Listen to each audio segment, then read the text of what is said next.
Hello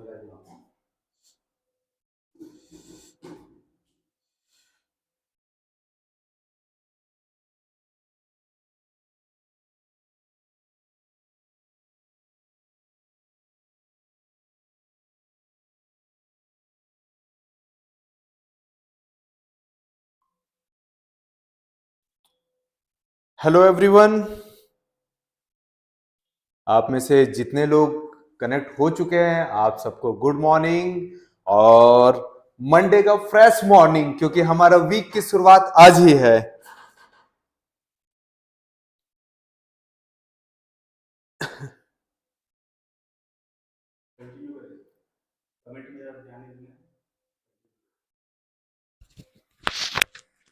अभी शुरू नहीं हुआ है टाइम 10:15 से।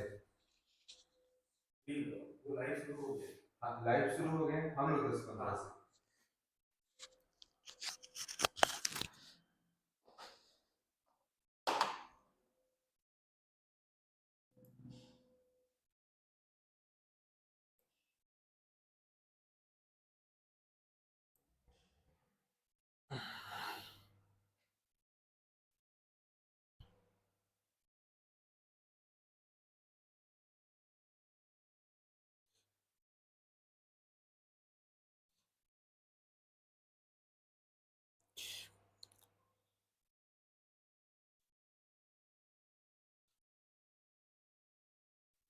आप सबको वार्म वेलकम।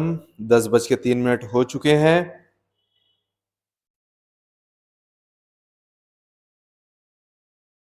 अभी तक के हमारे साथ में 8 लोग जुड़ चुके हैं। सॉरी, 8 लोग बोल रहा हूं मैं, 8 ग्रुप जुड़ चुका है। 8 ग्रुप, वो भी बच्चों का। वेलकम बच्चों, वेलकम टीचर्स।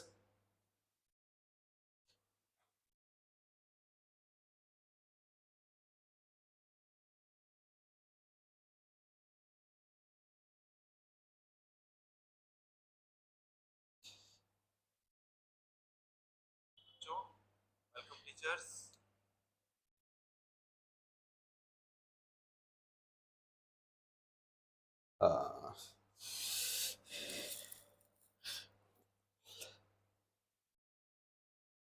जितने भी टीचर्स जुड़े हैं प्लीज मुझे मैसेज करके कंफर्म करेंगे कि मेरा वीडियो एकदम क्लियर है और मेरा आवाज भी एकदम क्लियर आप लोगों को आ रहा है। प्लीज क्लियर करेंगे।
10:06 हो चुके हैं।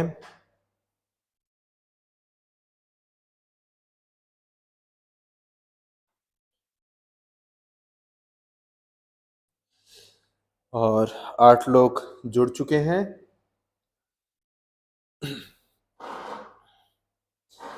मुझे 8 लोग दिख रहा है। मैं थोड़ा समझ नहीं पा रहा हूँ, मे भी ज्यादा लोग जुड़े हुए हैं। 8 वॉचिंग, यस, 8 लोग जुड़े हुए हैं।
चलिए, जब तक के क्लास शुरू नहीं हो जाता, एक आध दो छोटे छोटे वर्ड्स डिस्कस करते हैं। AC और DC। AC यानी हिंदी में बोले तो प्रत्यावर्ती धारा, इंग्लिश में बोले तो अल्टरनेटिंग करंट, है ना। और DC इंग्लिश में बोले तो डायरेक्ट करंट और हिंदी में बोले तो दिष्ट धारा। जितने बच्चे कनेक्ट हो गए हैं, क्या मुझे बता सकते हैं कि AC और DC इन दोनों में क्या अंतर, क्या डिफरेंस है? AC और DC में क्या अंतर वरना क्या डिफरेंस है?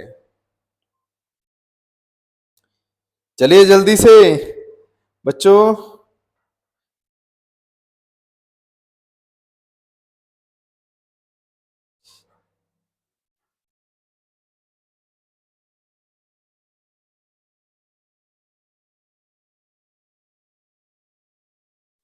ओके, होप कि आप लोग जवाब दिए होंगे। होप कि आप लोग जवाब दिए होंगे। एक और क्वेश्चन, एक और क्वेश्चन। इलेक्ट्रॉन और प्रोटॉन, इलेक्ट्रॉन का द्रव्यमान क्या होता है? इलेक्ट्रॉन का मास क्या होता है? What will be the mass of electron?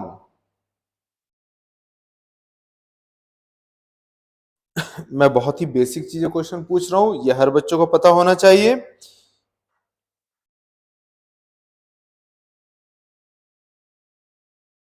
हाँ भाई, कुछ 9.1 इंटू 10⁻³ kg। हाँ, और और और स्केलर और वेक्टर में क्या डिफरेंस है? अदिश और सदिश में अंतर क्या है? जल्दी से, अदिश और सदिश में अंतर क्या है? टीचर जरूर रिप्लाई करेंगे कि बच्चे इस क्वेश्चन आंसर के गेम में पार्टिसिपेट कर रहे हैं कि नहीं, बच्चे रिप्लाई कर रहे हैं कि नहीं।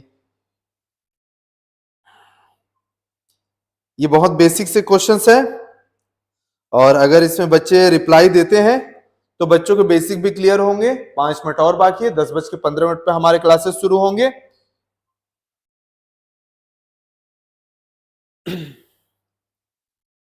तब तक के थोड़ा सा हम समय का फायदा उठा लेते हैं। हाँ भाई, हाँ, आप में से बहुत सारे लोग ये रिप्लाई दिए होंगे। वेक्टर किसे बोलते हैं, यानी सदिश किसे बोलते हैं? जिसमें मैग्नीट्यूड और डायरेक्शन दोनों होता है, यानी कि परिमाण और दिशा दोनों होता है, उसे हम वेक्टर कहते हैं, है ना। और स्केलर यानी अदिश का क्या क्या डेफिनेशन बताया होगे? जिसमें सिर्फ क्या है, मैग्नीट्यूड परिमाण है, जिसमें कोई भी डायरेक्शन दिशा नहीं है, उसको हम लोग स्केलर बोलते हैं। तो मेरे दिमाग में क्वेश्चन आया, सोचिएगा। क्वेश्चन है तो एक काम करते हैं, रेड कलर में बना लेते हैं यार क्वेश्चन को। ये मान लो कि एक सेल है और यहां पर जुड़ा हुआ है एक बल्ब। इसमें करंट यानी विद्युत धारा पॉजिटिव से बाहर निकलता है और घूमते घूमते नेगेटिव चला जाता है। अब मान लो 1 एम्पियर का करंट निकला है जो कि पॉजिटिव से निकल के नेगेटिव चले गया। तो क्या मुझे कोई बता सकता है कि इस करंट का तो मैग्नीट्यूड हो गया यानी मान हो गया 1 एम्पियर और डायरेक्शन भी हो गया पॉजिटिव से नेगेटिव। तो ये स्केलर है कि वेक्टर है? चलिए जल्दी से बताइए बच्चों इसका आंसर। जल्दी से बताएंगे आप लोग मुझे इसका आंसर।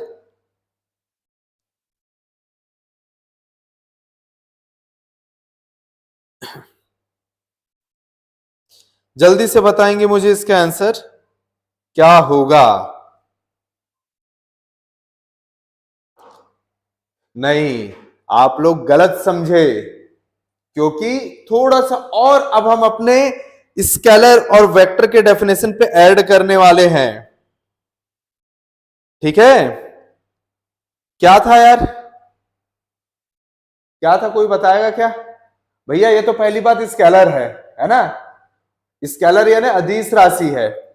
और ये स्केलर क्यों हुआ, तो भैया इसके लिए पहले इसके डेफिनेशन परिभाषा में चले जाते हैं।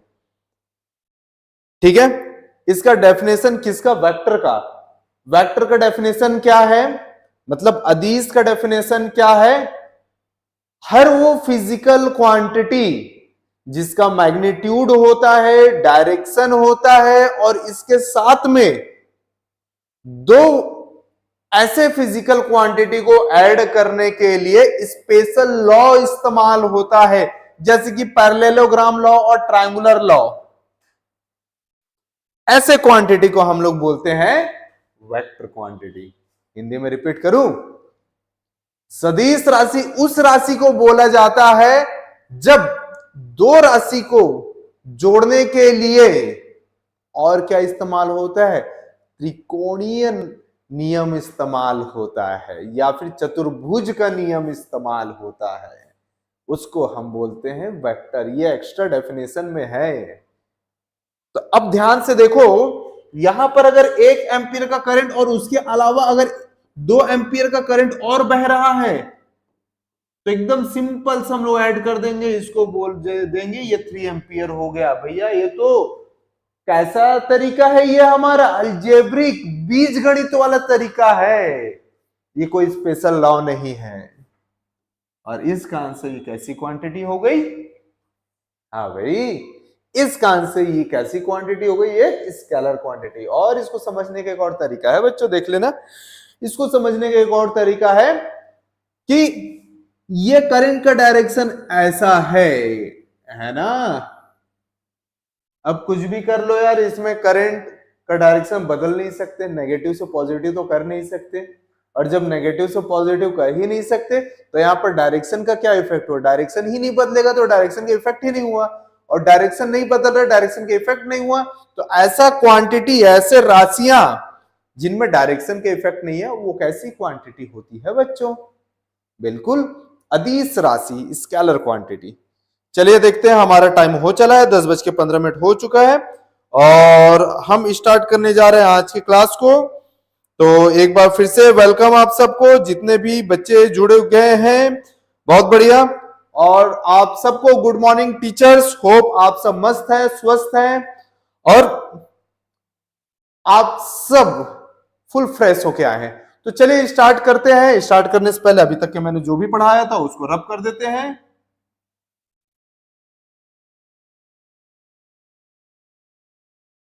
चलिए हमारा आज का क्लास स्टार्ट करते हैं रिकैप के साथ में। अभी तक के हमने क्या पढ़ा हुआ है? तो सबसे पहले पढ़ा हुआ है परमाणु की संरचना, यानी एटॉमिक स्ट्रक्चर। क्या होगा? Atomic structure. ये जो कंसेप्ट है ना बच्चों, हमारा आधा फिजिक्स पैदा यहीं पर से होता है। क्या है?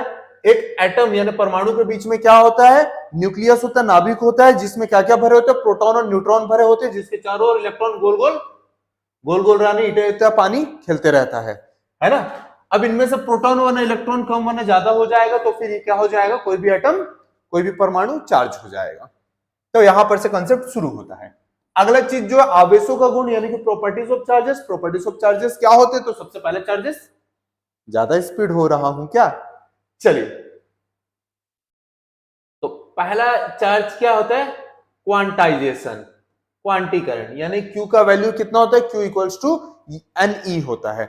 यहां पर E क्या है? एक इलेक्ट्रॉन में चार्ज, और N क्या है? Natural number. ठीक है, और उसके अलावा जो है और क्या है? दो एक जैसे चार्ज एक दूसरे को क्या करेंगे? रिपेल करेंगे, यानी प्रतिकर्षित करेंगे। और दो अलग अलग चार्ज जो है एक दूसरे को क्या करेंगे? अट्रैक्ट करेंगे, यानी कि आकर्षित करेंगे। क्लियर हुआ क्या बच्चों? तो ये अच्छा, ये तो लिखा हुआ यार, है ना। तो ये दो गुण हमने देख लिए, दो प्रॉपर्टीज देख ली। कूलम के नियम यानी कूलम्स लॉ हमने देखा। कूलम्स लॉ क्या देखा था? ये दो चार्जेस के बीच में अट्रैक्शन और रिपल्सन, आकर्षण या फिर प्रतिकर्षण, इसका क्या वैल्यू हो सकता है, इसको हम कैसे निकालते हैं? कूलम्स लॉ से निकालते हैं। कैसा था? जिसका फॉर्मूला F इक्वल्स टू के Q1 Q2 by R square. किसके लिए? हाँ भाई, ये भी जानना जरूरी है। ये एयर, जब दो चार्ज के बीच में एयर वरना वैक्यूम भरा हुआ है ना, जिसको एफ नॉट से हम शो करते हैं, ठीक है। और इसका फॉर्मूला क्या होता है? 1/4 epsilon naught Q1 Q2 by R square. लेकिन यहीं पर जब दो चार्ज के बीच में कोई मीडियम, कोई माध्यम भरा हुआ रहता है, उस केस में क्या हो जाता है? इस एप्सिलॉन नॉट के साथ में एक के आ जाता है, ठीक है। तो ये यहां पर नहीं आएगा क्योंकि ये एफ नॉट के लिए लिखा। जब मीडियम के लिखूंगा तो एफ एम हो जाएगा 1/4 एप्सिलॉन नॉट के डैश Q1 Q2 बाई, हाँ भाई, R square. Electric field intensity, विद्युत क्षेत्र की तीव्रता, E equals to F by Q। Q यानी Q2। याद आया? ये कौन सा Q है? तो भाई ये वो Q है जिसके ऊपर इफेक्ट देखा जा रहा है। और इसका एक फॉर्मूला एक और K Q1 by R square, जिसके कारण से इलेक्ट्रिक फील्ड, विद्युत क्षेत्र हम निकालते हैं। और अगला बढ़ते हैं। अगला क्या है? हाँ भाई, आवेश वितरण, चार्ज डिस्ट्रीब्यूशन। तो याद है मैंने आप लोग को डेंसिटी का एक अलग से फॉर्मूला दिया था, उसके बेस पे lambda equals to Q by L, है ना, sigma equals to Q by A और rho equals to Q by V होता है, ठीक है। इलेक्ट्रिक फील्ड लाइन, विद्युत क्षेत्र रेखाएं क्या थे? हाँ भाई, दो चार्ज के बीच में अट्रैक्शन या फिर रिपल्सन यानी आकर्षण या फिर प्रतिकर्षण जो हो रहा है, उसको जब डायग्राम के थ्रू शो करते हैं तो उसको हम लोग क्या बोलते हैं? विद्युत क्षेत्र रेखाएं, इलेक्ट्रिक फील्ड लाइन। उसके अलावा किसी द्विध्रुव के कारण क्षेत्र, electric field intensity due to electric dipole. याद है मैंने आप लोग को ट्रिक दिया था? हाँ भाई, जिसको ये याद है, E1 minus E2, electric field intensity at axial position, है ना, विद्युत द्विध्रुव के अक्षीय स्थिति पे विद्युत क्षेत्र की तीव्रता, उसका डेरिवेशन कंप्लीट हो चुका है। इतना सा याद रखने पर। और इक्वाटोरियल निरक्षीय स्थिति पर क्या था? 2E cos थीटा, ये E था। तो होप यहां तक कि आप लोग को याद आ चुका होगा। तो फिर हम लोग बढ़ते हैं और आज का जो है स्टार्ट करेंगे। और आज जो हम स्टार्ट करने जा रहे हैं वो होगा, ऐसे तो मैंने इसको लास्ट क्लास में बता दिया था, लेकिन फिर भी आज यहां पर हम लोग डिस्कस करेंगे। इससे पहले एक बार मैं देख लेता हूं कि कितने स्कूल और कितने बच्चे कनेक्ट हो चुके हैं। आज लग रहा है संडे का इफेक्ट मंडे को है, बहुत ही कम बच्चे कनेक्ट हुए हैं।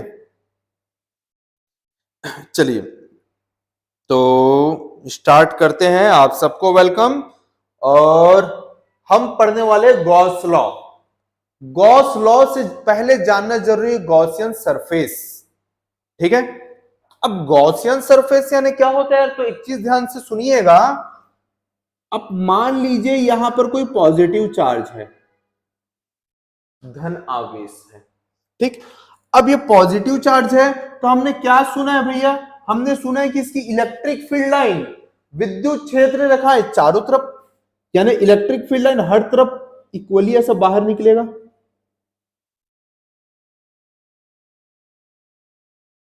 ऐसा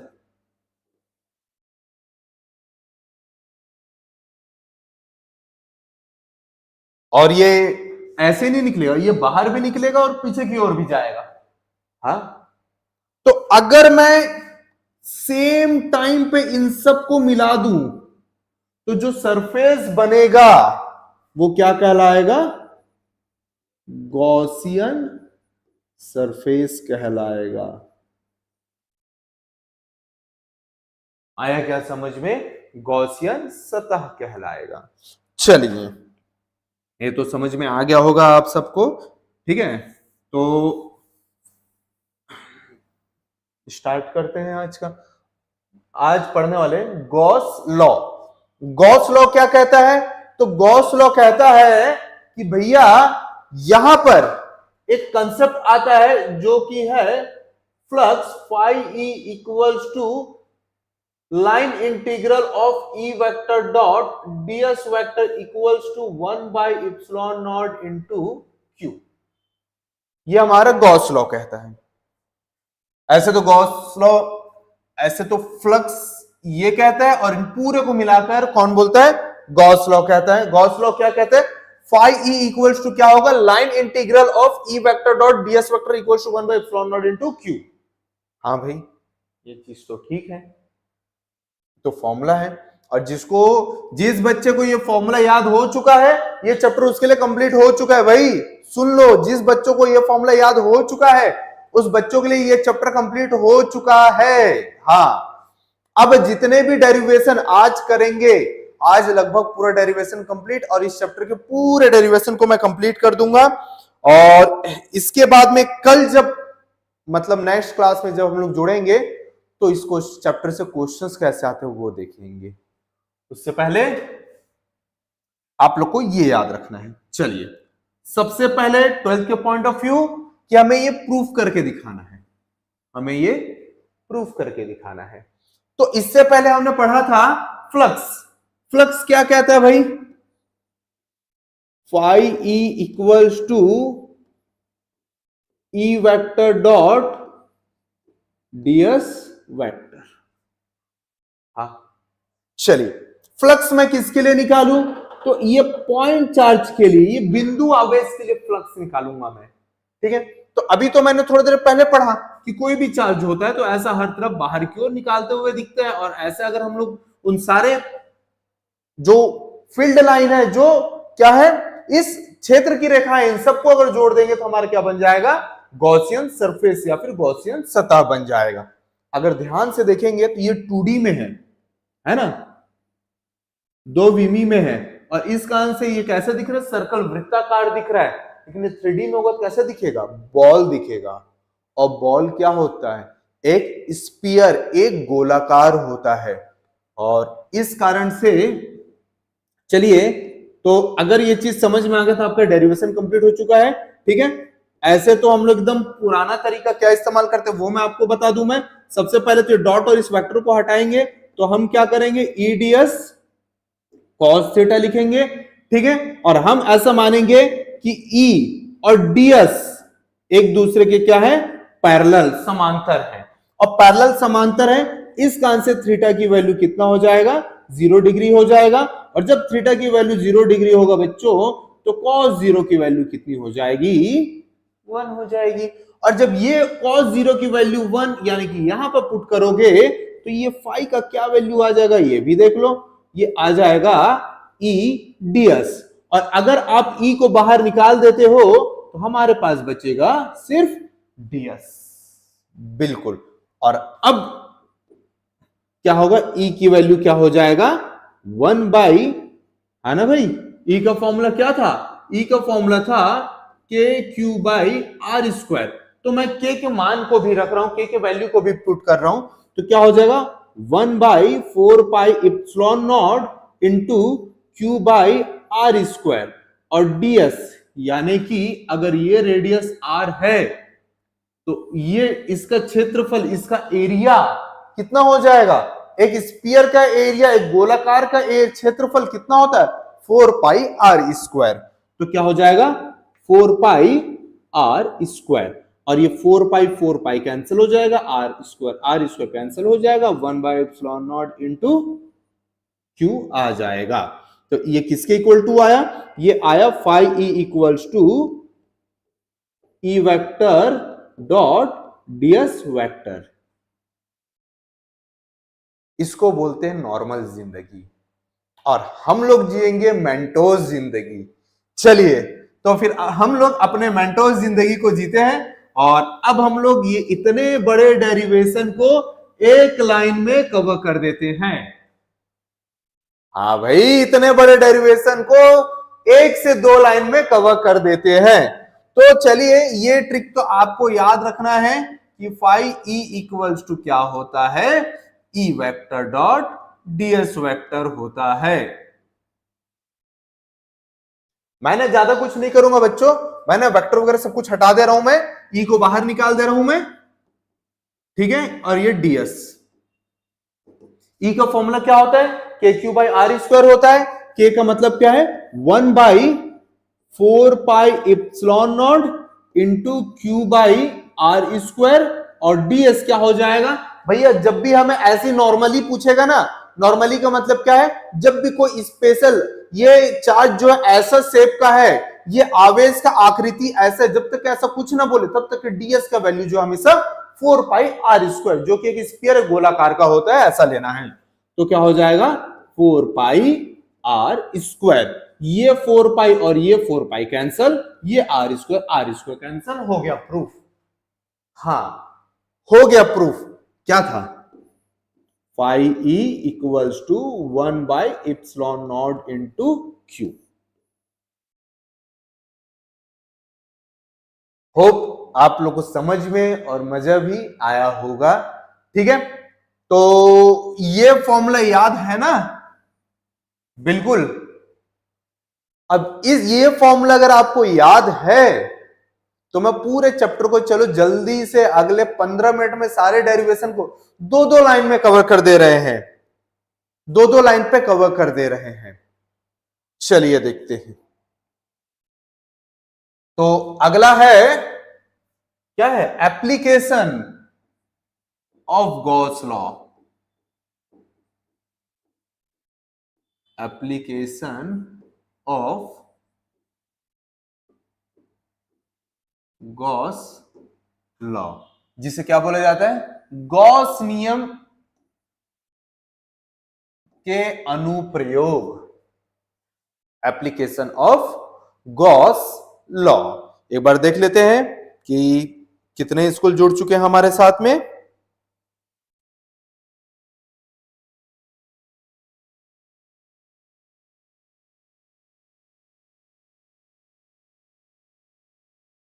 ओके, आज लग रहा है मंडे वाला इफेक्ट बहुत ज्यादा है। ओके, तो इस गॉस लॉ के हेल्प से कितने डेरिवेशन करते हैं ये देख लो। पहले डेरिवेशन जो करते हैं ना बच्चों, वो एक straight line, straight infinite length line के लिए, वायर के लिए, यानी कि अनंत लंबाई के तार के लिए। दूसरा अनुप्रयोग करते हैं ना बच्चों, वो है एक, हाँ भाई, शीट, एक चादर के लिए। और तीसरा अनुप्रयोग है तो ऐसे, लेकिन थोड़ा सा लंबा है, उसमें कुछ स्पेशल केस है, और ये आपके सीजी बोर्ड के बोर्ड एग्जाम के पॉइंट ऑफ व्यू सबसे ज्यादा इंपॉर्टेंट रहेगा। इसका आंसर फर्स्ट सेकंड तो अभी बता रहा हूं मैं, थर्ड इसके बाद बताऊंगा मैं अलग से। अच्छा, आपको गॉस लॉ याद है क्या यार, गॉस लॉ क्या था, फाई ई इक्वल्स टू, नहीं ये इंटीग्रेशन वगैरह नहीं लिखेंगे हम डायरेक्ट लिखेंगे E D S equals to 1/इप्सिलॉन नॉट इंटू क्यू। अगर आपको याद हो तो अभी कुछ देर पहले प्रूफ किए हैं, तो इतने को हम यूज करेंगे, क्या हो जाएगा, E इक्वल्स टू 1/इप्सिलॉन naught into Q by D S होगा बच्चों। शायद इतना आपको समझ में आ गया होगा कि ये होगा करके। तो रेडी हो चमत्कार देखने के लिए, इसको अपन रेड सर्कल, और ये अभी बहुत ज्यादा इस्तेमाल होने वाला है, ठीक है। तो चलो रेडी हो चमत्कार के लिए, चलिए चमत्कार करते हैं। याद रखना ये 1.5 पेज का डेरिवेशन है, ये भी। तो चलिए इसको एक एक लाइन में अपन कंप्लीट कर देते हैं। ये एक वायर है, ये एक तार है, जिसका रेडियस त्रिज्या r है और जिसका लंबाई यानी लेंथ l है।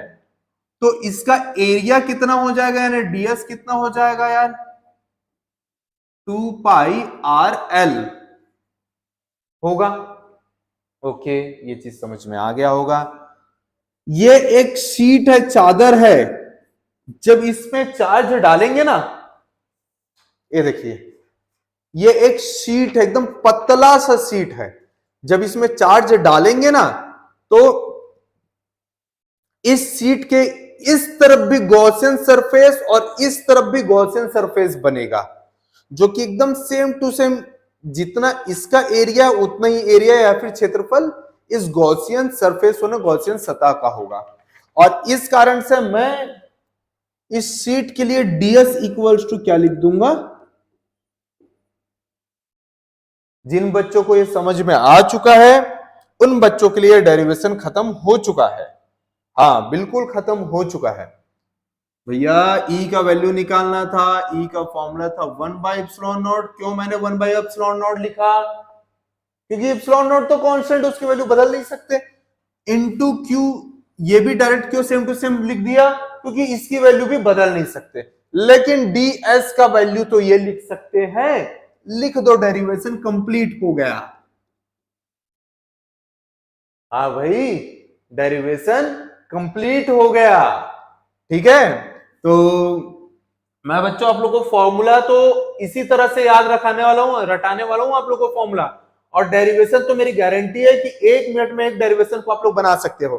ठीक है, अगर इसमें और एकदम स्पेशल वाला इस लिपापोती करके इसको दिखाना चाहते हो तो याद है अभी कुछ देर पहले हमने पढ़ा था लैम्डा इक्वल्स टू क्या होता है? Q/L होता है। तो इसको यहां पर रख दोगे तो इस E का एक और फॉर्मूला बन जाएगा 1/ε0।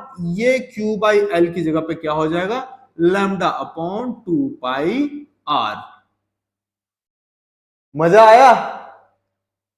मजा तो आया होगा। एक लाइन का डेरिवेशन, इसका भी एक लाइन का कर दे क्या? हाँ भाई, दिमाग लगा लो, इस ds की जगह पे क्या पुट कर देंगे? 2s पुट कर देंगे, हो तो गया डेरिवेशन। चलिए, E equals to 1/ε0 into Q/2s। क्यों? ds की जगह पे हम क्या रखने वाले थे? 2s रखने वाले थे। रख दिए, डेरिवेशन कंप्लीट। या फिर आपको इच्छा है तो Q/s, याद है? यानी आपको याद होगा सिग्मा इक्वल्स टू Q/s हमने लिया था, तो Q/s सिग्मा, तो E equals to sigma upon, ये देखो इतने की जगह सिग्मा हो जाएगा, तो नीचे क्या बचेगा? 2ε0 बचेगा। बच्चों जल्दी से रिप्लाई देना, कुछ समझ में आया कि नहीं? कनेक्टेड टीचर्स प्लीज आप लोग भी रिप्लाई करेंगे कि बच्चों को ये ट्रिक समझ में आया कि नहीं। अगर नहीं आया है तो मैं इसको फिर से एक्सप्लेन करूंगा। आज इस चैप्टर को कैसे भी कंप्लीट करेंगे, तो मैं वेट कर रहा हूं मैं आप लोगों के रिप्लाई का। तो प्लीज जल्दी से मुझे मैसेज करेंगे। मैं देख रहा हूं बहुत कम कमेंट आए हैं। टीचर्स प्लीज रिप्लाई कीजिए कि सारे बच्चों को समझ में आया कि नहीं आया। 33 स्कूल्स कनेक्ट हो चुके हैं, तो इसको मैं अंदर रखता हूं। और अब हम लोग ये डेरिवेशन उस एप्लीकेशन और अनुप्रयोग के लिए करेंगे जो सीजी बोर्ड में सबसे ज्यादा इंपॉर्टेंट है और जिसका इस बार बोर्ड एग्जाम में आने के चांसेस 90% है। इसका बोर्ड एग्जाम में आने के चांसेस 90% है। ठीक है, तो स्टार्ट करें क्या यार? चलो स्टार्ट करते हैं।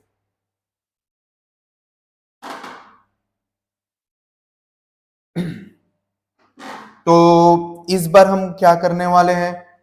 इस बार हम, अच्छा मैं ना आप लोग को ये भी बताऊंगा कि जब बोर्ड एग्जाम में लिखोगे तो मानव वगैरह भी कैसे लिखते हो, ये एक एक चीज मैं इसके बाद में बताऊंगा, क्योंकि इसके बाद में लगभग हमारा पूरा चैप्टर कंप्लीट हो चुका रहेगा। और मैं ये भी बताऊंगा कि आप लोग का ये फॉर्मूला याद कैसे रखना है। और अगले क्लास जब भी होगा तो मैं आप लोग को ये एक एक न्यूमेरिकल सॉल्व 100% करवा दूंगा, मैं आप लोग से गारंटी है मेरी। लेकिन उससे पहले कुछ चीजों का ध्यान में रखना है। अभी चलिए बात करते हैं हम एक स्पीयर का। स्पीयर यानी गोलाकार। और ये गोलाकार जो है ना पूरी तरह से एकदम तगड़े से भरा हुआ है।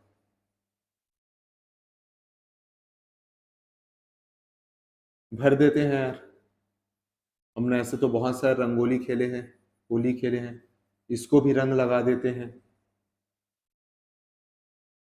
चलो, ये हमारा स्पीयर भर गया। चलो, है ना, चलो ये भर गया। अब मैं एक चीज मान रहा हूं, मैं ये कैसे मटेरियल से बना हुआ है? ये ऐसे मटेरियल से बना हुआ है जिससे इलेक्ट्रिक करंट, विद्युत धारा बह नहीं सकता, ये बह नहीं सकता, या फिर I इक्वल्स टू क्या है, 0 है। हाँ भाई, ऐसे मटेरियल को कैसे क्या बोलते हैं हम लोग? हाँ बिल्कुल, इसको इंग्लिश में इंसुलेटर और हिंदी में कुचालक बोलते हैं। अब इसके अंदर जब चार्ज डालेंगे तो क्या होगा? इसके अंदर पे हर जगह चार्ज जो है हर जगह पे इक्वली इक्वली क्या हो जाएगा, बराबर बराबर बट जाएगा। ऐसा हर जगह पे बराबर बराबर बढ़ जाएगा।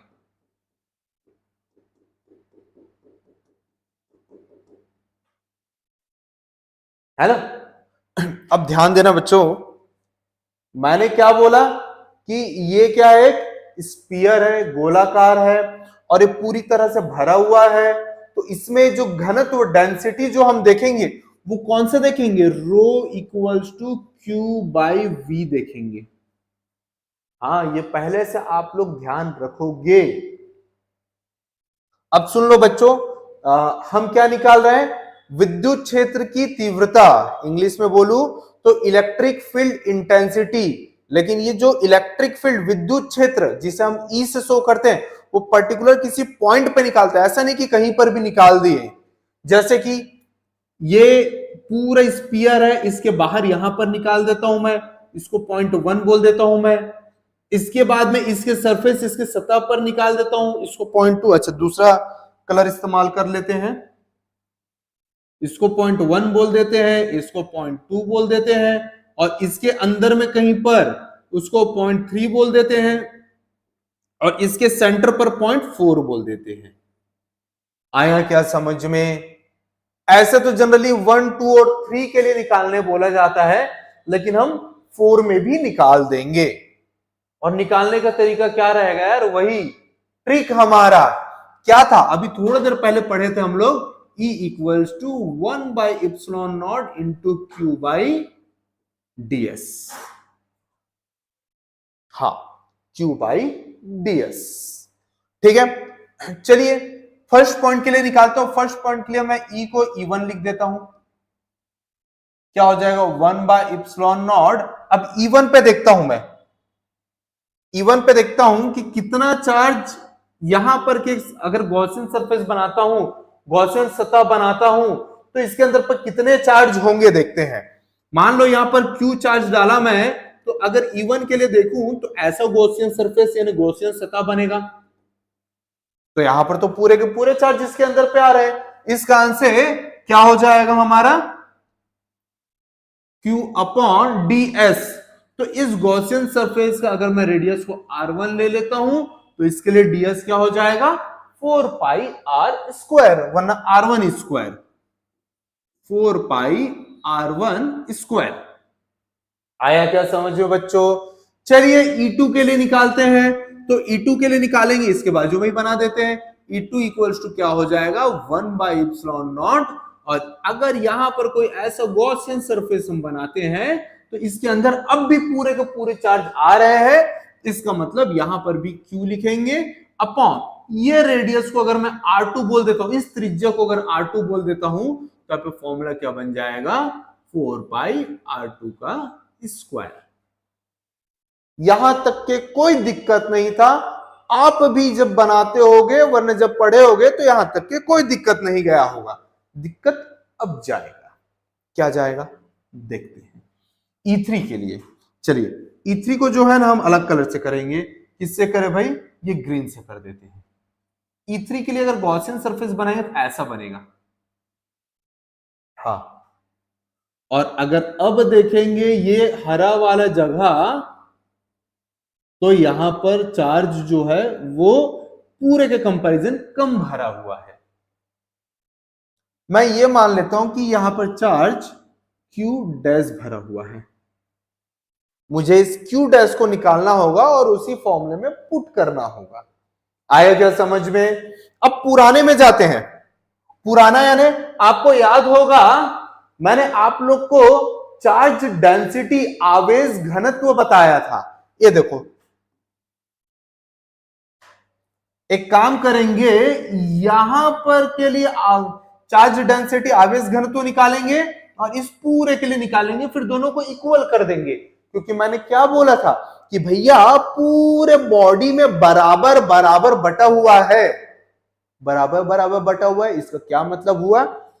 इसके अंदर पे जितना चार्ज डेंसिटी होगा उतना ही इसके अंदर पे चार्ज डेंसिटी होगा।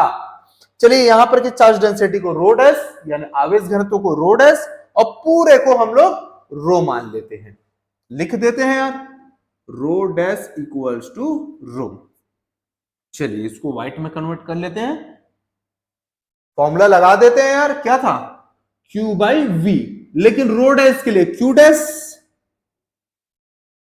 और इस स्फीयर, इस गोलाकार का आयतन, वॉल्यूम, आपको कुछ चीजें पहले से पता होना चाहिए कि एक वायर का एरिया कितना होता है 2 पाई आर एल, और एक स्फीयर का वॉल्यूम कितना होता है 4/3 पाई आर क्यूब होता है। तो जब मैं इतने की बात करूंगा मैं, तो इसका रेडियस कितना था? R3 था, तो कितना हो जाएगा 4/3 पाई R3 का cube equals to rho upon 4/3 pi, ये पूरे के लिए था, तो पूरे के लिए रेडियस जो था R2 था, क्या हो जाएगा क्यूब। ये 4/3 पाई कैंसल, और यहां पर से Q डैश बराबर क्या आ जाएगा? Q इंटू R3 का क्यूब डिवाइड बाई R2 का क्यूब। और जितने बच्चों को ये चीज समझ में आ गया, ये चैप्टर भी कंप्लीट हो चुका है, क्योंकि ये वैल्यू को यहां पर पुट करो, क्योंकि इसके लिए Q डैश हो जाएगा, ये डेरिवेशन भी कंप्लीट, और इस चैप्टर के सारे डेरिवेशन इसके साथ में क्या हो जाएंगे बच्चों? कंप्लीट हो जाएंगे। चलिए एक बार देख लेते हैं कि आप में से कितने लोग जुड़ गए हो। 10:45 हो चुका है।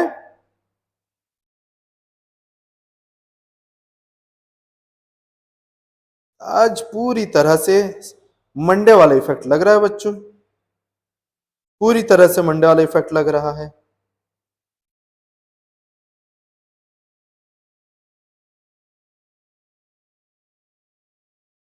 ओके,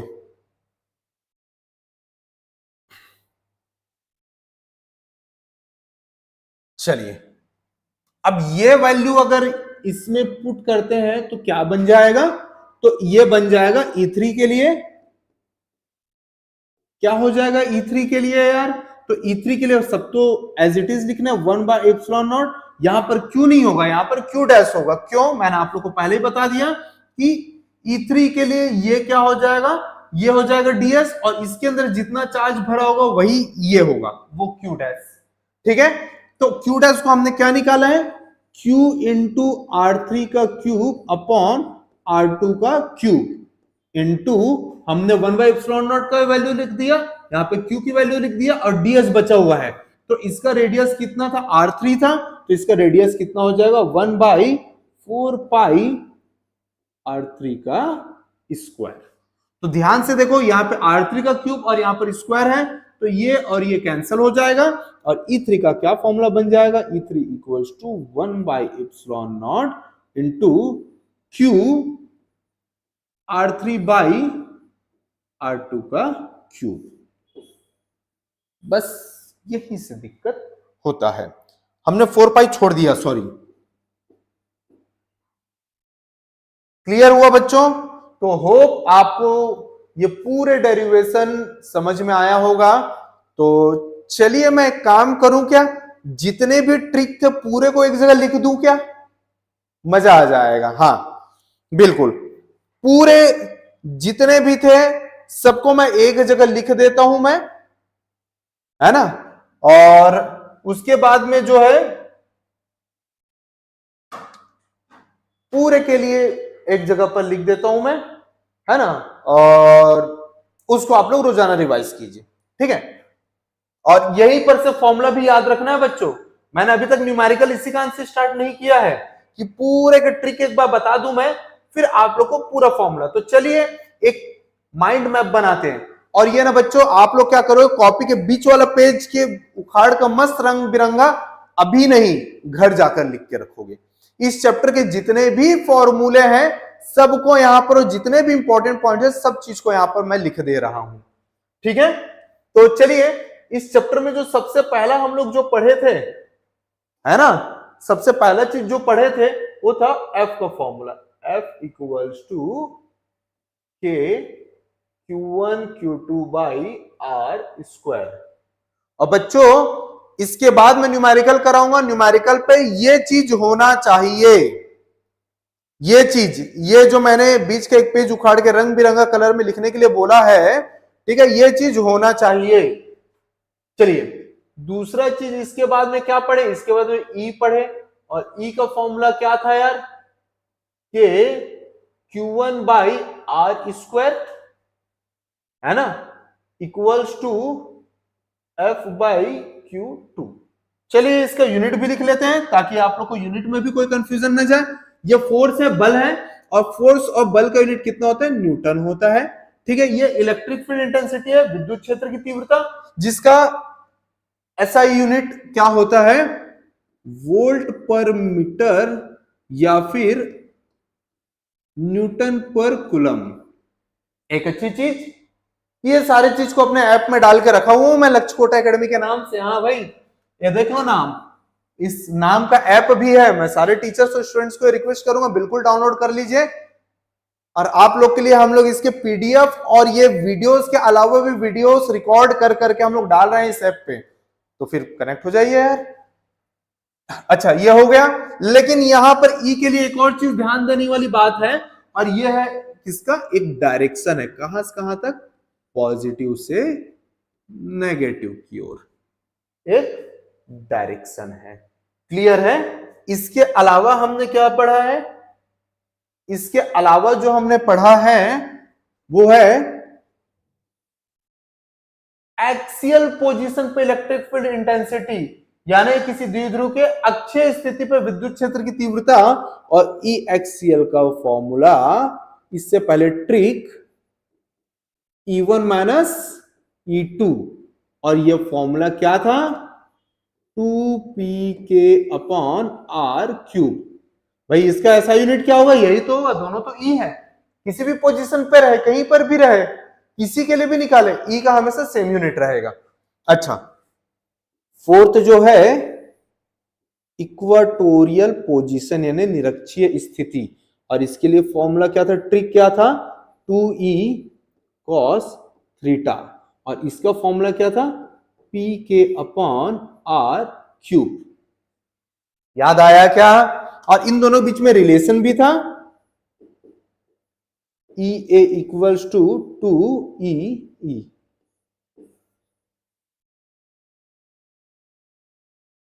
जल्दी से नोट करोगे बच्चों, जल्दी से नोट करोगे, है ना। और इसके बाद में हम गॉस लॉ पढ़े थे, यानी कि गॉस प्रमेय पढ़े थे, ठीक है। क्या हो जाएगा, फाई इक्वल्स टू क्या था, E vector dot DS vector equals to 1 by epsilon naught into Q. हाँ बिल्कुल मुझे याद आ गया, एक चीज छूट गया है, वो लास्ट में डिस्कस करेंगे। Phi equals to E vector dot DS vector equals to 1 by epsilon naught into Q. पहले गॉस लॉ को प्रूफ कैसे किए थे, तो गॉस लॉ को प्रूफ किए थे phi equals to E DS लेकर, जहां पर ई का क्या वैल्यू रखे थे, के यानी 1 by 4 pi epsilon not into Q by R square, और डीएस का क्या वैल्यू रखे थे, 4 पाई आर का स्क्वायर, है ना। इससे गॉस लॉ प्रूफ हो जाएगा। अब इसके बाद में इसके एप्लीकेशन देखे थे, अनुप्रयोग देखे थे। पहला किसके लिए था, हाँ भाई एक स्ट्रेट वायर, एक सीधी रेखा लाइन के लिए था, तो इसके लिए क्या हो जाएगा, ds इक्वल्स टू 2πr_l था, याद होगा अगर आपको, ठीक है। और दूसरा एक शीट के लिए देखे थे, और शीट के लिए क्या हो जाएगा, ds 2s हो जाएगा, है ना। अच्छा, थर्ड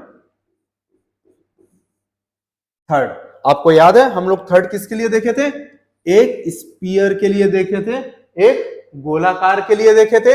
और एक गोलाकार के लिए तो बाकी तो E1 और E2 के लिए वही नॉर्मल था, तो अपन E1 और E2 के लिए कोई उतना ध्यान नहीं देंगे, ठीक है। वरना अगर आपको ध्यान दे तो लिख देता हूं मैं, ds1 इक्वल्स टू क्या हो जाएगा, 2πr1, ds2 क्या हो जाएगा, 2πr2 हो जाएगा, ds3 क्या हो जाएगा, 2πr3 हो जाएगा। हाँ, 4 के लिए, अरे भैया 4 तो आप लोग को करना था, सेंटर केंद्र के अंदर, सेंटर के अंदर कोई चार्ज नहीं होता, और जब कोई चार्ज नहीं होता तो इलेक्ट्रिक फील्ड भी कैसा रहेगा, यानी सेंटर पे यानी कि केंद्र पर E का वैल्यू जो रहेगा वो क्या हो जाएगा, 0 रहेगा। इसलिए मैंने सोचा कि आप लोग कर लोगे यार। चलिए, तो इसके लिए थोड़ा सा लोचा था, और क्या लोचा था, हम लोग rho dash equals to rho करके निकाले थे, और क्या निकाले थे, Q dash equals to Q क्या था, r3 cube upon r2 cube, sorry ये 2πr लिख दिया मैंने, ये 4πr² होगा, ये formula by mistake, Q dash equals to Q r3 cube by r2 cube होगा, और ये वैल्यू हम लोग इसमें किसमें, इसमें पुट करेंगे, कौन सा वाला। इन सब के लिए क्या ट्रिक था, इन सब के लिए ट्रिक को एक बार फिर से हाईलाइट कर देते हैं। इन सब के लिए ट्रिक क्या था, E equals to 1/ε0 into Q by ds, ये ट्रिक था, ठीक है, ट्रिक। और एक वो पॉइंट जो मुझसे छूट गया था, वो था टॉर्क, यानी कि जब डाइपोल द्विध्रुव को किसी बाहरी इलेक्ट्रिक फील्ड, किसी एक्सटर्नल इलेक्ट्रिक फील्ड वरना किसी बाह्य विद्युत क्षेत्र में रखेंगे तो वो गोल घूमता है, और उसके लिए फॉर्मूला क्या होता है, तो उसके लिए फॉर्मूला होता है, ठीक है, टाउ निकालना था यार, टाउ इक्वल्स टू क्या हो जाएगा, F इंटू आर। F का फॉर्मूला क्या हो जाएगा, वही सिंपल यार, क्या था F का फॉर्मूला, QE, और R का वैल्यू क्या था, 2L। अच्छा, अगले चैप्टर में एक आने वाला है, स्टोर्ड एनर्जी, संरक्षित ऊर्जा, वो भी इसी से रिलेटेड है, क्या आ जाओगे, W equals to tau d3 tau, वो अगले चैप्टर के लिए। तो होप कि आपको ये पूरा क्लास 12 था बच्चों, और मानोगे नहीं यही नीट और आईटी जेई है। अब आप लोग इसको कितने अच्छे से, कितनी डीपली समझते हो, बस इस चीज को मैटर करता है। हाँ, बस इतने ही है। होप कि सारे स्टूडेंट्स लिख रहे होंगे इन ट्रिक्स को, बहुत रेयर ट्रिक्स है बच्चों, मेरी गारंटी है कि ये आप लोग को YouTube पे भी नहीं मिलने वाले, हाँ मेरा YouTube छोड़कर, ठीक है। तो होप कि आप लोग को समझ में आ गया होगा।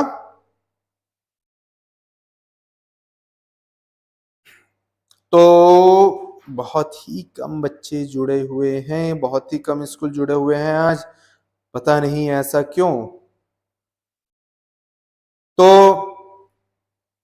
अब मैं टीचर से एक रिक्वेस्ट रहेगा, टीचर्स एक बार बच्चों से कम्युनिकेट कीजिएगा, एक बार बच्चों से कम्युनिकेट कीजिएगा कि इनमें से कोई भी ऐसा टॉपिक, इनमें से कोई भी ऐसा टॉपिक जो बच्चों को समझ में ना आया हो, मैं अभी रिपीट कर सकता हूं, क्योंकि हमारे पास में अभी 15 मिनट का समय है, वरना ये चैप्टर थ्योरेटिकली कंप्लीट हो गया है, मतलब कि इसमें न्यूमेरिकल आंकिक प्रश्न कंप्लीट नहीं हुआ है, मैंने जानबूझ के इसको बचा के रखा हुआ था।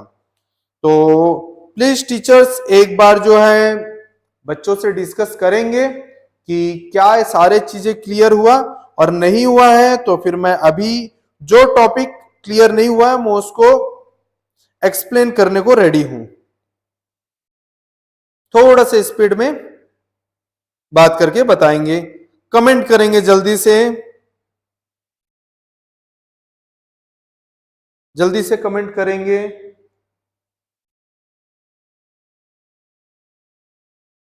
मुझे मैसेज पे कमेंट करेंगे teachers.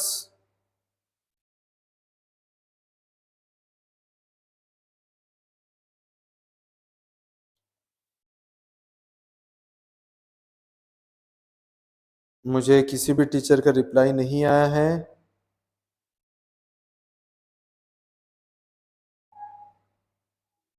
Thank you Ghosh ma'am. देखिए घोष मैम कितनी अच्छी है, मुझे पर्सनली मैसेज करके मुझे बोल रही है कि सर बच्चों को एकदम अच्छे से समझ आए। थैंक यू वेरी मच, बहुत अच्छा लगता है ऐसे सुनकर। और भी टीचर्स मुझे रिप्लाई करेंगे कि समझ में आ रहा है कि नहीं। और मैं चाहूंगा कि बच्चे जो है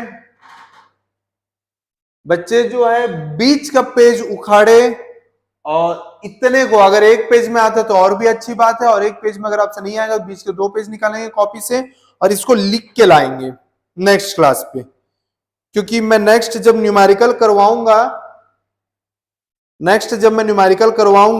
तो इसी के बेस में करवाऊंगा, बिल्कुल मैं इसी के बेस पे मैं न्यूमेरिकल करवाऊंगा। तो उससे पहले है ये चीज की ये सारे चीजें आपके पास में होना चाहिए। चलिए तो फिर मेरे हिसाब से सब कुछ समझ में आ गया है, तो चलिए बात करते हैं कुछ न्यूमेरिकल्स का, है ना। कुछ न्यूमेरिकल्स, मैं अभी कोई न्यूमेरिकल नहीं करवा रहा हूं, ठीक है। आज मैं उन बच्चों के दिमाग से इस डर को हटा दूंगा कि सर मुझसे न्यूमेरिकल बनता ही नहीं है।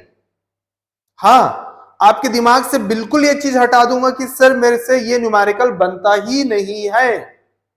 देख लो, एकदम गारंटेड बोल रहा हूं मैं। चलिए मैं एक काम करता हूं, मैं अभी कोई भी ऐसा न्यूमेरिकल लेके नहीं आया हूं, लेकिन हाँ मैं अभी दे रहा हूं आप लोग को न्यूमेरिकल, ठीक है। ऐसा मान लेते हैं कि ये बोल रहा है कि कोई 2 चार्ज हैं जिनकी वैल्यू जो है 2 माइक्रोकुलम है। अच्छा, दोनों को सेम भी नहीं लेते, दोनों को सेम नहीं लेते, दोनों को अलग ले लेते। Q1 इक्वल्स टू 2 माइक्रोकुलम और Q2 इक्वल्स टू -2 माइक्रोकुलम। ऐसा बोला जा रहा है कि इन दोनों के बीच का जो बल है, फोर्स है, वो 40 न्यूटन है, ठीक है। और इसके बाद में आपको यह बोला जा रहा है कि इन दोनों चार्ज के बीच के डिस्टेंस को, दूरी को आप लोग फाइंड आउट करो। अब मैं कुछ ऐसे चीजें डिस्कस कर रहा हूं, अगर बच्चों आपके साथ में भी ये प्रॉब्लम है तो बिल्कुल आप लोग हाँ में रिप्लाई और एक थम्स अप दिखा दीजिएगा यार, भले मुझे आप लोग नहीं दिखोगे, लेकिन हाँ ये तो सेटिस्फैक्शन होगा कि आप लोग को ये दिक्कत है, और उसको सॉल्यूशन भी बताऊंगा। आप लोग को दिक्कत ये होता है कि सर मुझे समझ में ही नहीं आता इसमें कौन सा फॉर्मूला लगाऊं। क्यों, सही बोल रहा हूं मैं? सही बोल रहा हूं मैं कि सर मुझे समझ में ही नहीं आता कि इसमें कौन सा फॉर्मूला लगाऊं। मुझे फॉर्मूला जो है ना एकदम सिर के ऊपर से निकल जाता है, बिल्कुल निकल जाता है सिर के ऊपर से। Tau equals to F R, बिल्कुल मैडम, मैं ये फॉर्मूला, ये न्यूमेरिकल वाला एक एक्सप्लेन करके tau equals to F R वाला मैं बिल्कुल एक्सप्लेन करता हूं। थैंक यू, मुझे बहुत अच्छा लगा कि आपने इस तरह से कम्युनिकेट किया है। तो बच्चों आपको कुछ नहीं करना है, आपको जो भी दिया हुआ रहता है ना, जो भी गिवन डाटा रहता है उसको ऐसे लिखना रहता है, और क्या फाइंड आउट करना उसको तो एकदम 100% लिखना रहता है। आया समझ में? अब देखो ये क्या क्या चिन्ह, क्या क्या सिंबल है मेरे पास में। मेरे पास सिंबल है एफ का, Q1 का, Q2 का और R का, और इतने को मिलाकर कौन सा फॉर्मूला बनता है?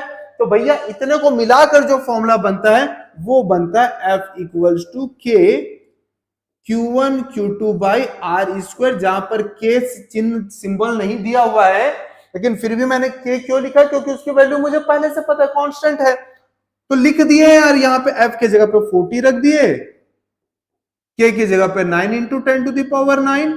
अच्छा, ये गलत तरीका है, ये भी बता दूं, इसमें भी आप लोगों का कैलकुलेशन मिस्टेक होता है। क्यों? F की जगह पे 40 न्यूटन लिखे, K के जगह पे 9 into 10 to the power 9 newton metre square पर कूलम स्क्वायर लिखे। Q1 की जगह पे 2 माइक्रो, तो माइक्रो का मतलब होता है 10 टू दावर माइनस 6 कूलम, है ना। और Q2 की जगह पे -2, तो मैंने आप लोगों को पहले ही बताया था E और F के लिए क्या इस्तेमाल होता है? मॉड ऑफ Q इस्तेमाल होता है। मॉड ऑफ Q का मतलब जो वैल्यू पॉजिटिव है वो तो पॉजिटिव रहेगा ही, लेकिन जो वैल्यू नेगेटिव है वो वैल्यू को भी पॉजिटिव रखोगे।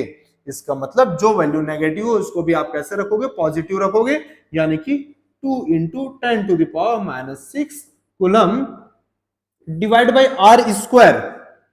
तो R की वैल्यू निकालना है, बिल्कुल। तो जिसकी वैल्यू निकालना है उसको एक साइड लाके रख दो और बाकी सबको दूसरे साइड लाके रख दो।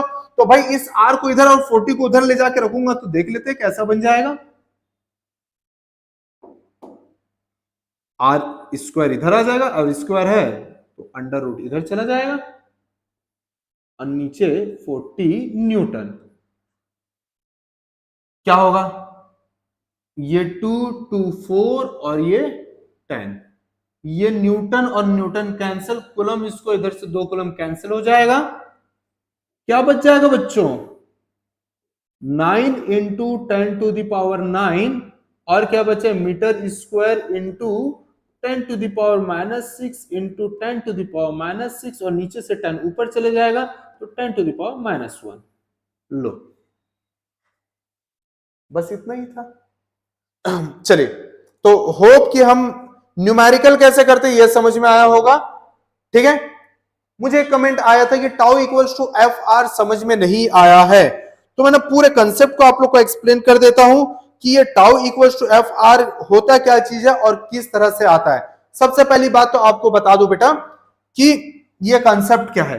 ये कंसेप्ट क्या बोलता है कि मान लो कि पहले से ही कहीं पर इलेक्ट्रिक फील्ड है, विद्युत क्षेत्र की तीव्रता है, विद्युत क्षेत्र है, ये लो, और क्या बोला गया यहां पर? यह बोला गया कि यहां पर एक डाइपोल को लाकर रखा गया है ऐसा। क्लियर है क्या? ये मान लो -Q और ये मान लो +Q।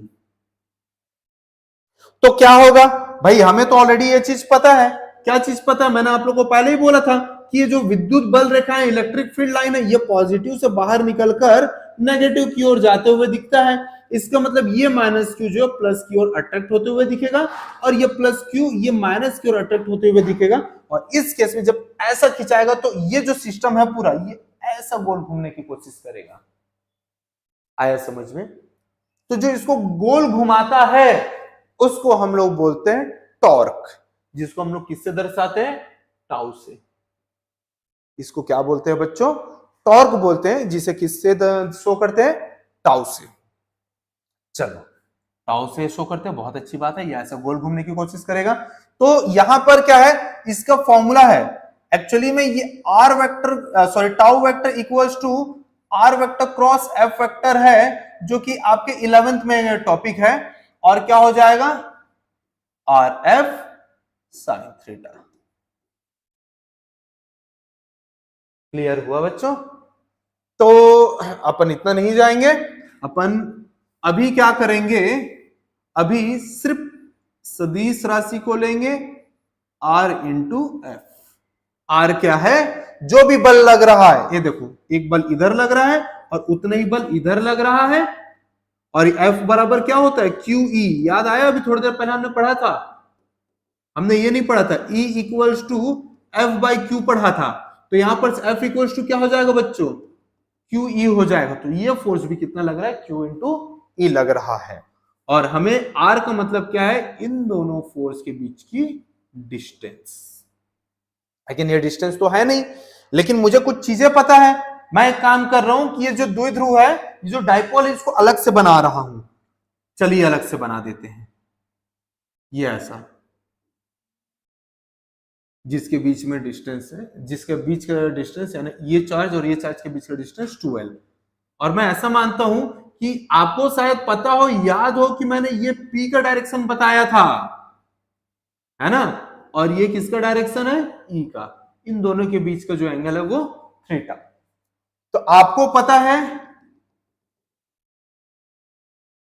पता है कि कोई भी सदिश राशि, कोई भी वेक्टर क्वांटिटी को हम लोग एक्सिस के बीच में नहीं बनाते। अगर ध्यान से देखोगे तो ये एक्सिस के बीच में बना है, तो क्या निकालेंगे इस 12 का, इस 12 का निकालेंगे कंपोनेंट। तो इस 12 का कंपोनेंट इस तरफ क्या हो जाएगा, 12 cos थीटा, और इस तरफ क्या हो जाएगा, 12 sin थीटा। ये कितना है, 12 sin थीटा। बस इस वैल्यू को यहां पे रख दो, हो गया डेरिवेशन कंप्लीट। आर के जगह पे क्या हो जाएगा बच्चों, 2l sin थीटा, और f के जगह पे क्या हो जाएगा, QE। अब देखो 2l और q है, तो क्या हो जाएगा, p हो जाएगा, और क्या बच्चा, e बचा हुआ है, और ये क्या है, sin थीटा। तो टाउ का यहां पर से फॉर्मूला आ जाएगा, tau equals to PE sin theta. या फिर हमने अभी थोड़ा देर पहले देखा था, 11 में पढ़ा हुआ है, A vector cross B vector equals to होता है A B sine theta, A B sine theta. तो इसको उल्टा भी लिख सकते, ए बी साइन थीटा को ए वेक्टर क्रॉस बी वेक्टर भी लिख सकते। अगर इन दोनों को देखोगे तो ए के जगह पी और बी के जगह पे ई है, तो इस तरह से हम लोग क्या लिख सकते हैं, P vector cross E vector equals to PE sine theta. तो पीई साइन थीटा की जगह पे ये वेक्टर फॉर्म लिखेंगे। तो वेक्टर फॉर्म दोनों साइड होना चाहिए, इसलिए क्या हो जाएगा, टाउ वेक्टर बराबर equal to P vector cross E vector. ये हमारा डेरिवेशन, आप इसको लिखो चाहे इसको लिखो, दोनों सही है। होप कि आपको समझ में आया होगा। और मैडम ने रिक्वेस्ट किया था कि ये टॉपिक समझ में नहीं आया है, तो मैडम प्लीज एक बार फिर से रिप्लाई देकर बताएंगे कि ये डेरिवेशन कंप्लीट हुआ या फिर बच्चों को समझ में आया है। प्लीज मुझे रिप्लाई करेंगे।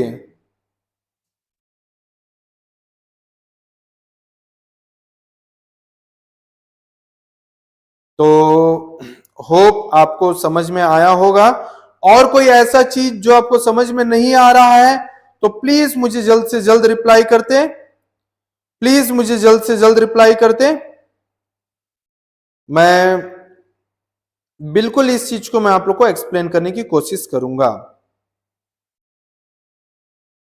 तो जिनको भी जो भी चीज समझ में नहीं आया है प्लीज जल्दी से रिप्लाई करेंगे। मैं देख रहा हूं अगला 4 मिनट हमारे पास बाकी है।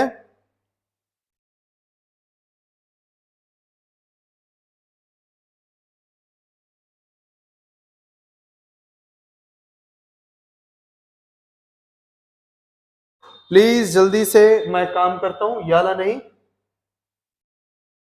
हाँ, ये है हमारा पूरा चैप्टर हमारा सामने रखा हुआ है।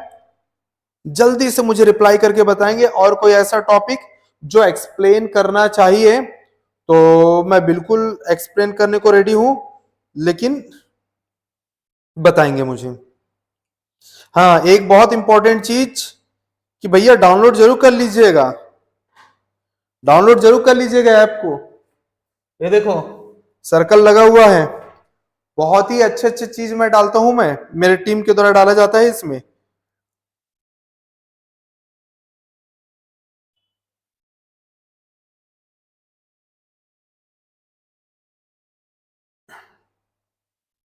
चलिए, होप कि आप लोगों को पूरा चीज अच्छे से समझ में आया होगा। बच्चों, आप जब नेक्स्ट क्लास में आओगे तो इतना आपका नोट होना चाहिए, तो हम लोग न्यूमेरिकल कर सकते हैं और तभी ये क्लासेस सार्थक हो पाएंगे। तो होप कि आप लोग को पूरा समझ में आया होगा। तो मिलते हैं हम नेक्स्ट क्लास पे। अगर आप लोग को कोई भी चीज समझ में नहीं आया है तो ठीक है, सारी चीज समझ में आ गया है, आप लोग ट्राई कीजिए कि और अच्छा करने का, और जो भी डाउट हो नेक्स्ट क्लास में आप लोग जरूर लिख के लाइएगा, और मैं आपको पर्सनली मैं हर बच्चों के लिए एक्सप्लेन करूंगा मैं। चलिए फिर मिलते हैं नेक्स्ट क्लास पे जी। Thank you ma'am, welcome. मिलते हैं नेक्स्ट क्लास में, तब तक के मस्त रहिए, स्वस्थ रहिए, मजे मारते रहिए, लेकिन पढ़ाई जरूर करते रहिए। मिलते हैं बच्चों।